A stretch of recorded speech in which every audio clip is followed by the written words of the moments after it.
More like, man, what were they thinking? Ouch, brutal. Yeah, I need to get that out of the way in case you were going to do it. So, straight out of the gate, what do you got? Look, on a related note, I've written this movie should be called Bloke Thingo What's It?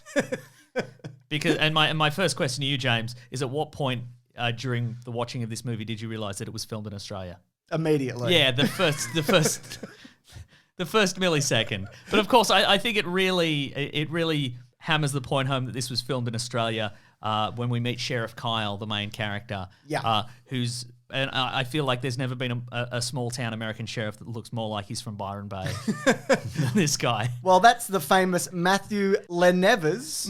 You might know from Offspring and various other things. We've also got Rachel Taylor in her first movie role. Oh, before she knew how to do an American accent. Interesting. Well, I don't think anybody in this quite knows how to do an American accent. This movie, in fact, features a venerable and much lauded Australian actor named Jack Thompson. Yes. Who I love, but I consider him to have one of the worst American accents in cinema. Are you saying that his performance in the movie Broken Arrow as American General Number 3 wasn't to your liking and satisfaction, Mason? Correct, James. That being said, there are quite a few strong contenders to the throne in this movie of the worst American accent.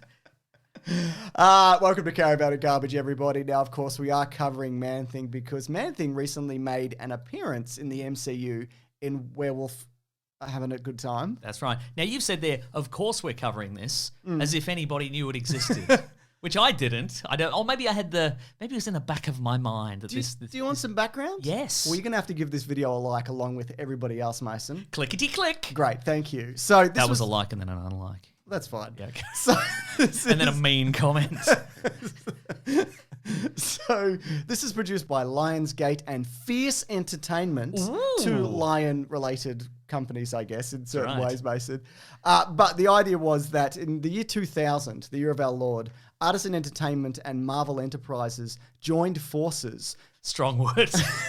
Marvel was going bankrupt, probably. Correct. And decided to give away a bunch of their properties at bargain prices. That they already hadn't given away. Like the ones like your X-Men's, your Spider-Mans, and whatever else. So what they did, they said... The riffraff. Yes, that's the right. offcuts. You're not wrong. Oh, well, the effluent. Well, not all. So there was at least 15 superhero franchises that were going to be turned into live-action features, TV series, and direct-to-DVD films. Whoa. This included Thor, Captain America, Deadpool, Iron Fist, Longshot, Power Pack, Mort the Dead Teenager, what? Ant-Man, and Morbius, who would have been in the Spider-Man universe at this point in time. Ridiculous. These fucking idiots. That would have... Imagine the lawsuit that would have resulted if they had attempted... If Fierce Productions, or whatever they were called, attempted to make a Morbius movie. So then... Avi Arad would be up in arms or something. Oh, I've got some Avi Arad stuff to talk about at the end. But so Artisan, though, they were bought out by Lionsgate in 2003. So as a result of this huge deal that happened, we got two movies. Yep. One was The Punisher, 2004, with Thomas Jane, which I maintain has a very good kitchen fight where he fights Giant Popeye. One of the best kitchen fights there is. There might just be. Besides Marriage Story, obviously. Very good, Mason. And the other one being Man-Thing. Yeah. Now, off the success of like Blade, Unbreakable, Spider-Man, X-Men that were around this time, they thought, you know, this thing, we thought originally, let's put it direct to DVD, right? I was going to say streaming. That absolutely wasn't a thing then. They might have been attempting to put it on Sci-Fi Channel or something like that. Well, it's funny you should say that. So what ended up happening is presumably a bunch of people looked at this and went, oh, hang on a minute.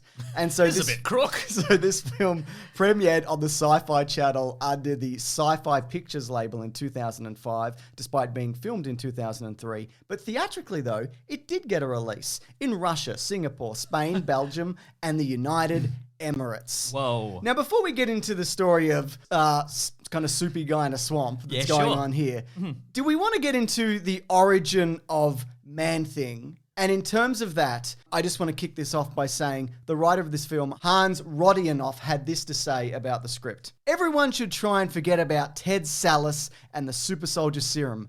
Go in expecting something new. Oh, no. So, in the comics, right, Yes. and various other mediums where Man-Thing has appeared, which is very little. Yes. is basically Swamp Thing, though it happened after Swamp Thing, but also both Swamp Thing and Man-Thing were stolen ideas from like a 1940s swamp character. Oh, it wouldn't shock me at all. I imagine, there were plenty of creatures from the Black Lagoon, etc. that, were big at some point in the history of cinema. But yeah, Man-Thing, the origin of Man-Thing is that there's a secret government project which is called, I can do this. We're making a Man-Thing. No, it's called like Project Gladiator or something, and they're attempting to recreate the super soldier serum. God, they need to get over it. No, Find a new thing. Nah, they're not gonna though. Make a gun. Make a pretty cool gun. Oh, that'd be sweet, actually. Yeah, maybe a gun with an eagle on it.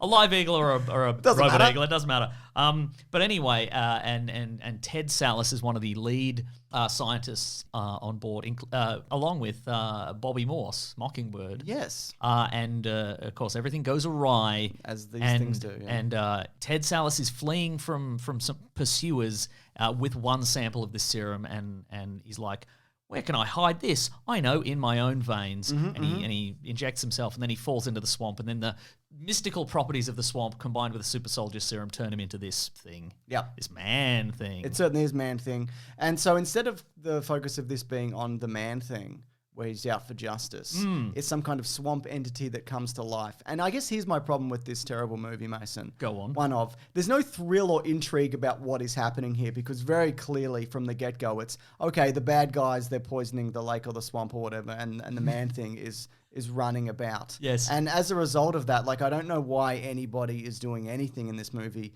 in and around the swamp. And I'm also talking about... one of the worst places you could be, I reckon. Well, I mean also like before... Because it's gross in Because it's gross, yeah. Even before the Man-Thing makes an appearance, there's like a couple by the swamp. And the lady of the couple is like, let's go into the swamp, tee-hee-hee-hee. Why? Exactly. And then they make out in ankle-deep mud. What are you doing? It's R-rated. We don't get... boobs. Yeah, there's boobs in this, which, you don't really see in a Marvel movie anymore. Or ever, except for this, I guess, yeah. But since you stopped doing fan edits of all the Phase 1 movies, there's no boobs at all in these movies, James. Remember when Tony Stark would have sex with women or whatever? He did that for one movie, didn't he? Yeah, he sort of did that. Yeah. So I think the thing about this is as well, it's cliche in a bad way. I think there's so much potential to do like a Marvel or a DC or any kind of horror comic book story in live action. And we've seen it, and we've seen it work. Look, I would be happy to say this, James. If you're expecting this to be good, it's not. It's bad. Yep. But if you're expecting it to be bad, it's still bad and it's boring. But I think there's a bit of camp value to be had in this. I don't know if folks out there have seen Garth Marenghi's Dark Place, which of course is a classic British sci-fi fantasy parody TV series. But a lot of the ridiculous campy elements of that show are in this, just not ironically. For example, a lot of the dialogue in this movie is ADR'd because obviously it perhaps it didn't get recorded properly on the day or on set or on location. The noises of the Sydney swamps where they filmed this there. Yeah, that's right. It's probably a Rabbitohs game going on just across the hill. I love a coroner whose job it is to determine how this person died. And it's all delicate. There's a whole microbiome of information on a dead body. What happened here?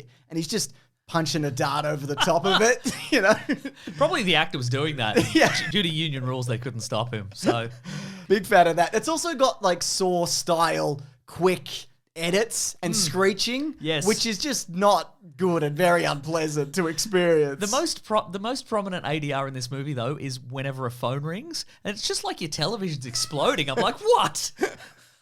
That was the scariest part of this movie for me. Every time I'm like, oh, do I owe somebody money? Oh, God. Well, you say that you didn't enjoy the special effects of the Man-Thing, because I will say this. There are some very good practical dead body stuff going on here in terms of like, when somebody's like skewered by something, and then when you've got like a prop body and it's half a body or it's got a tree root growing out of its face or whatever. I think all that looks quite good. And despite what actually happened with the Man-Thing and what they were going for and how the version that we're seeing wasn't supposed to be seen at all in this movie, I think it looks quite good. I think it looks pretty good. You know what? I tell you what.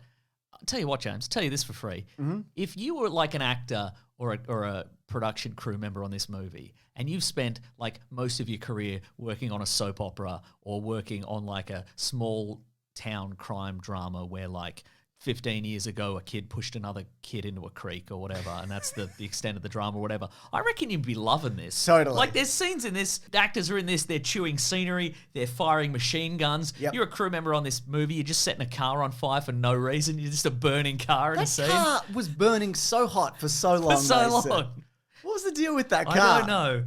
Was there swamp gas coming up from beneath it? Maybe. But there's this dude just blazing away on machine guns. Yeah, it's good stuff. Piloting their own boats. Jack Thompson gets to pilot a speedboat at one point. It's very reminiscent, and we did look at this, of the original and I guess the subsequent Swamp Thing movies. Yes. There's a lot of that. And I mean in terms of like, there's a murder in the swamp and there's a mystery to unravel. Because that's what this is all about. It's like, what's going on in the swamp? But again, it's like, it's a man thing.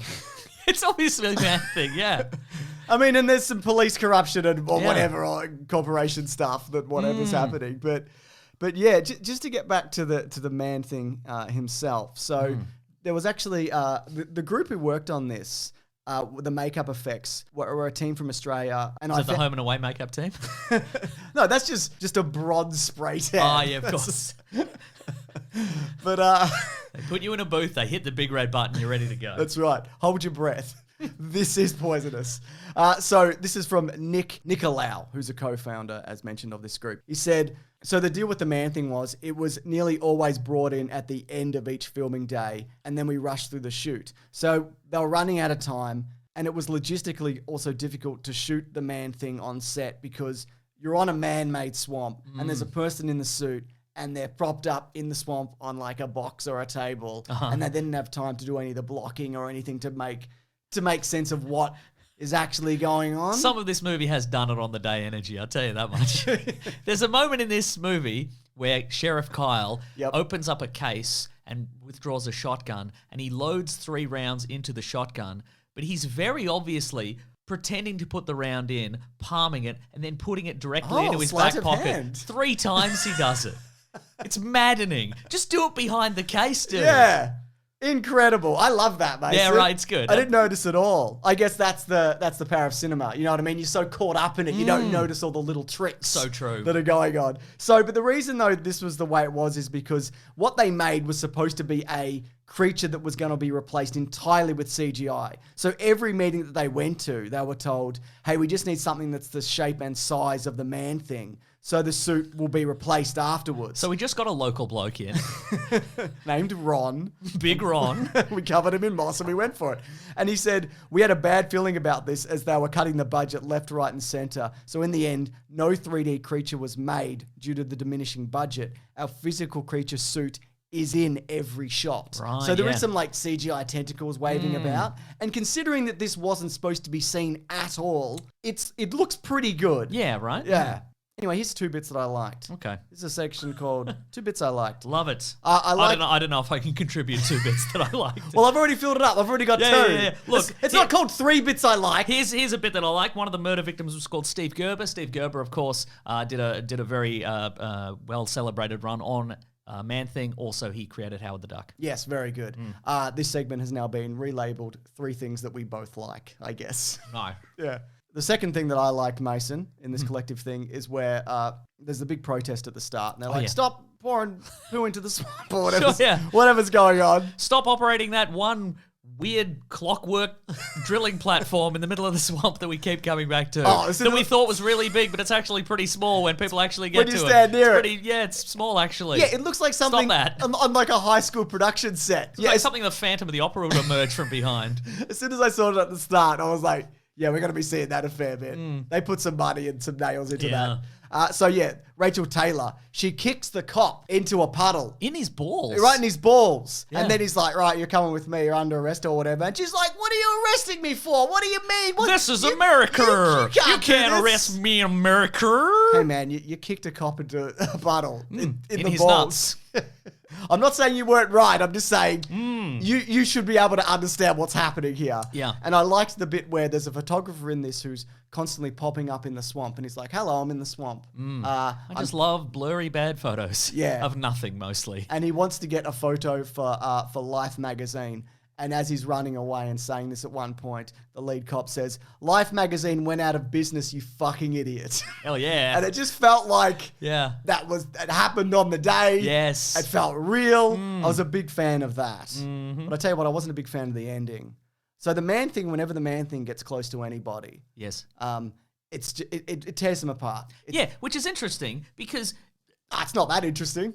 it's not that interesting. You'll be honest with you. What I don't know a lot about Man Thing, the character. I've seen him in a few arcs. I don't think I've ever read like any of his full series. Sure. But the one thing I do know about the Man Thing, his whole deal is whoever knows fear burns at the touch of the Man Thing. That's his whole deal. That's right. Never burns anybody. Never burns a goddamn thing. The only burning thing I saw was that car that was burning for a long time.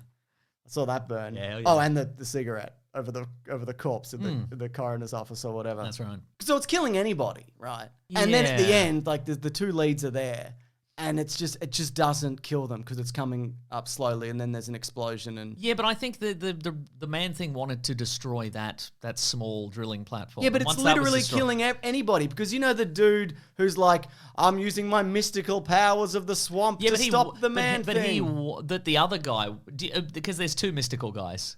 Yeah, Which mystical guy? There's one of the mystical guys is like, "Hey, Man Thing, I want you to kill me for some reason." Yeah, but I feel like he was just killing anybody though, Yeah, right? maybe. Why did he kill the couple at the start? Bit of fun. Yeah, a bit of fun, I guess. Just a warm up. That's right. Just getting started. I need to stretch my tentacles and that's right. roots. And speaking of roots, it's a horror movie and they were having sex, so they gotta die. That's how it works. That's very and the good. Man Thing is aware, all his consciousness is gone, but he is aware of the conventions of horror movies. All his consciousness because he never had a consciousness because he was never a man. He grew out of the swamp because he's a mystical swamp creature. Yeah, maybe. Not maybe, Mason. We saw it happen. Oh, yeah. Remember he grew out and he's like, blur, I'm a skeleton, blur. What happened to the guy then? The guy? There Salas. was no guy. Wasn't there? They do mention him. Nah. Okay. All right. Or they do. They do, yeah. Yeah. Here's some Avi Arad stuff, Mason. Oh, I'm if loving you don't it. mind.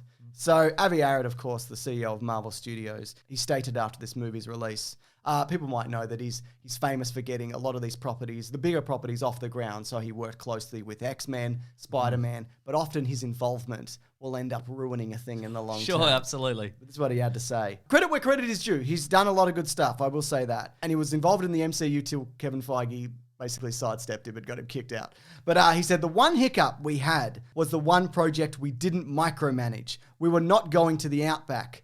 It's not. It was filmed in Sydney. It's yeah. not the Outback, but there was so much going on. We will never do that again. We should never have trusted anybody that far away without our supervision. Thankfully, it was a small movie and not a disaster. If we were there and on top of it, it would have been an amazing movie. I look at the horror genres and I think, shit, I can't believe this. We've learnt our lesson. And I think lessons were learnt here, Mason. That's right.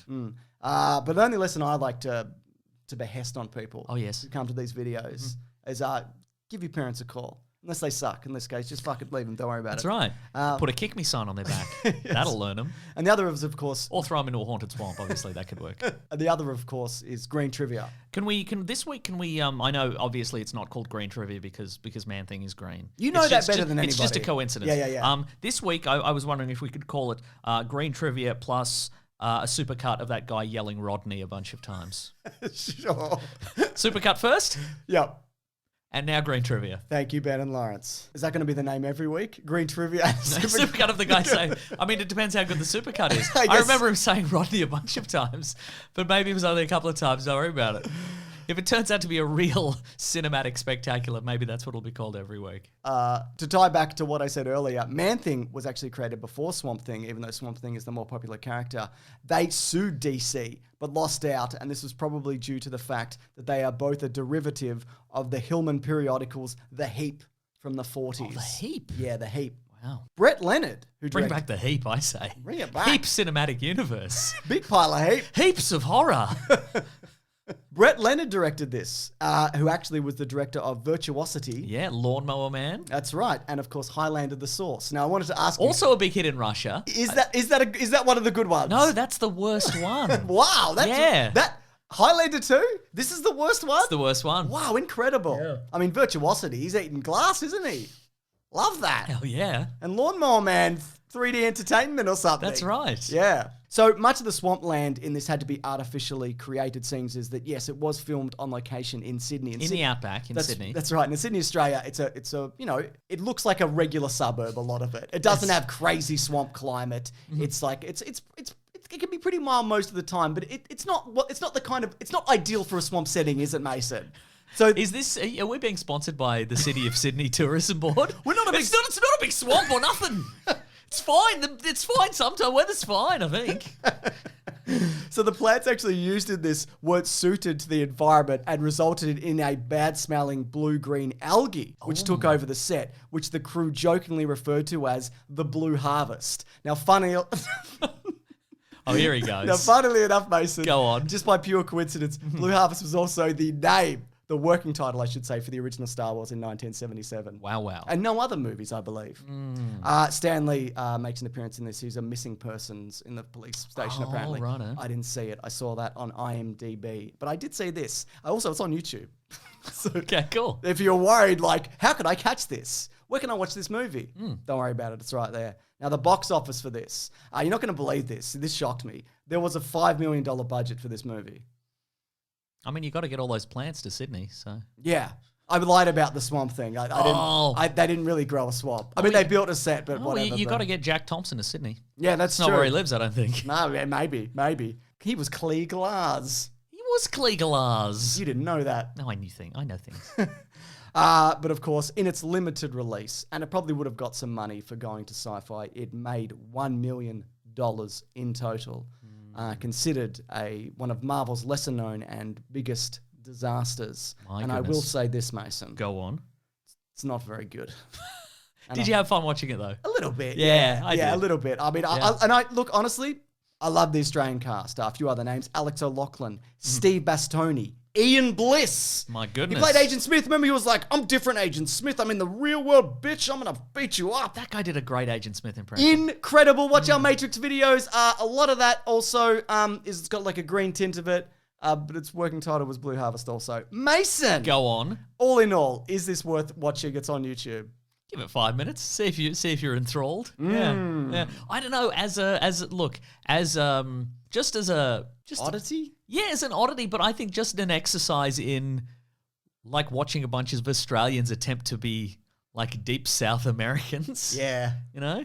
Do you think though, see, I don't have a problem with Australians doing American accents. I can lean into it. But I think it just kind of like a virus. It kind of caught on and everyone was copying each other. Everybody learned from Jack Thompson probably. Yeah, but then it didn't, it's like there was no actual Americans there. So it never... A simulation of a simulation of a simulation. That's what I'm saying, yes. Wow. Yeah. Much like the Man Thing is a simulation of Swamp and a Man. Ted Salas or whatever his name in the comics, but maybe not in this. I think he was in this, but you disagree. But I don't disagree. I don't know.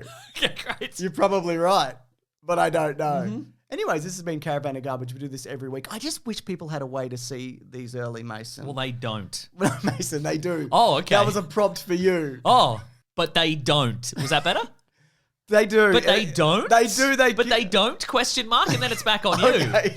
Mason, they do. At bigsandwich.co, it's like our Patreon. It's $9 a month if you are interested. Caravan of Garbage goes up there early. But in addition to that, our podcast, The Weekly Planet, where we talk movies and comics and TV shows, goes up there a day early, but that's also available on all platforms regularly on a Monday. That's right. But so much bonus content, isn't there, Mason? You would love it. We've got movie commentaries. We recently did a Deadpool 2. That's right. Bonus podcasts. We have bonus podcasts, a comic book club, a clickbait thing where we look at clickbait and go, look at this shit.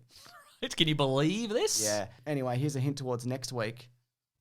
I think it's the Scorpion King. Have you seen that? Yeah, I must have, right? I know. Yeah. That's amazing. Anyways, this card is definitely running out. Uh-oh. So we got to go, Mason. Okay. Thanks for watching, everybody. Grab that gem, you guys. We will see you next week. And goodbye. Rodney. I bet it happened like twice. But it was the guy from Sea Patrol, all right? And it just hit me right there in the feels, you know? Was he also in Police Rescue? Maybe. Was it the bald guy? We've all been in Sea Patrol and Police Rescue, yes. It's true, we did a stint. Thanks, everyone. Bye.